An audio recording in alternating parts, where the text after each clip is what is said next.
explain because there is not a shift. The United States is not participating in official talks at the G20 in South Africa.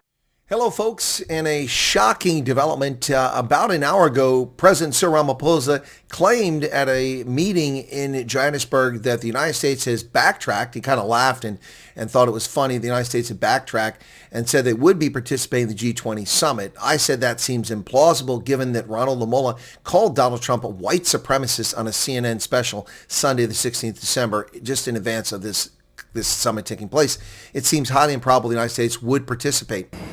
A change of mind about participating in one shape, form or other in the summit. So the discussions are still ongoing. This comes really at the late hour before the summit begins. And so therefore we do need to engage in those types of discussions to see how practical it is and what it finally really means.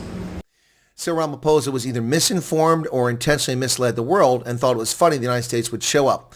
Well, he made a huge mistake. Karoline Levitt comes out with both barrels blasting.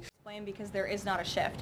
The United States is not participating in official talks at the G20 in South Africa. I saw the South African president running his mouth a little bit against the United States and the president of the United States earlier today, and that language is not appreciated by the president or his team. The ambassador or the representative of the embassy in South Africa is simply there to recognize that the United States will be the host of the G20. They are receiving that send-off at the end of the event. They are not there to participate in official talks, despite what the South African president is falsely claiming. Well, there you have it, folks. Karoline Levitt said that Ramaphosa is being fraudulent, falsely claiming that the U.S. is attending. I didn't state that, but I kind of hinted at that earlier. I said we had no independent confirmation that the United States will participate in this. Ramaphosa, the big fanfare earlier, announced that the United States was backtracking and coming.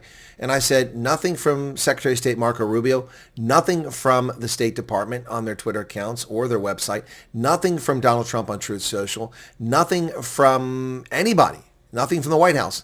And now, a little over an hour later, Karoline Levitt refutes this and says that Ramaphosa is running his mouth and that the White House doesn't appreciate this. I'm telling you, folks, the South African government is not reading the room.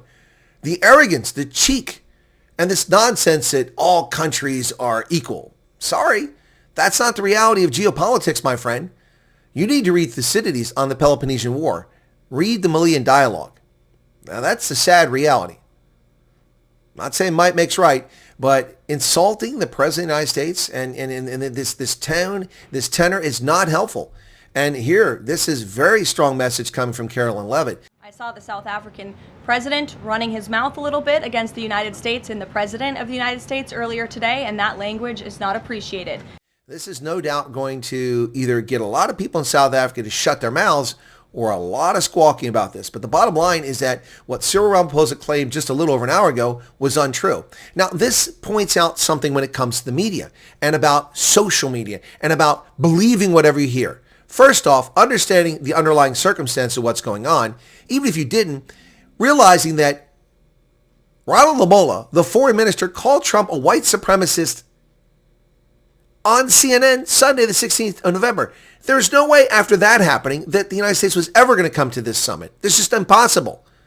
That was a serious diplomatic mistake, a serious breach of protocol.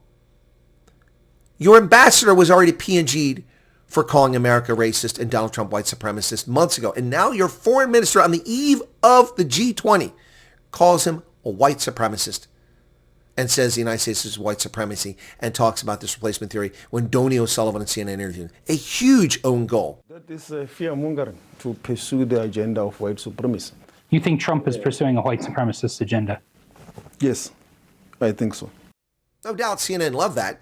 But for the director of International Relations Cooperation, Durko, that was a massive mistake.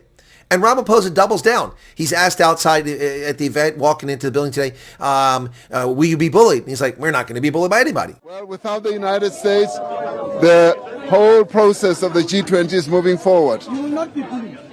We will not be bullied. We will not agree to be bullied. Thank you. Who's bullying you? You're the one attacking the United States. And now Karoline Levitt has refuted and called out Ramaphosa basically as a liar. They are not there to participate in official talks, despite what the South African president is falsely claiming. Now, I will allow for the fact that Ramaphosa's staff made a mistake. Maybe they misinformed him. They told Ramaphosa that the United States is coming now, when actually all it is a representative from the embassy is going to be there after the conference is over to receive the baton. Kind of like a relay race. Here you go. It's your turn. That's all that's going to happen. That's not participation in the conference. Wow. This is a major own goal. Now let's see how South Africa's media paints this. They'll probably blame Trump and turn this whole thing. They'll say the U.S. backtracked. No, the U.S. never backtracked. And anybody that makes such a claim is dishonest or can't read the room. This wasn't hard to predict. And when I said earlier that it's not confirmed, there was a reason for that. Because I doubted the veracity of it. Turns out I was right. Wow. What a big mistake. South Africa. Man, you're not playing in a creche. You're dealing with adults.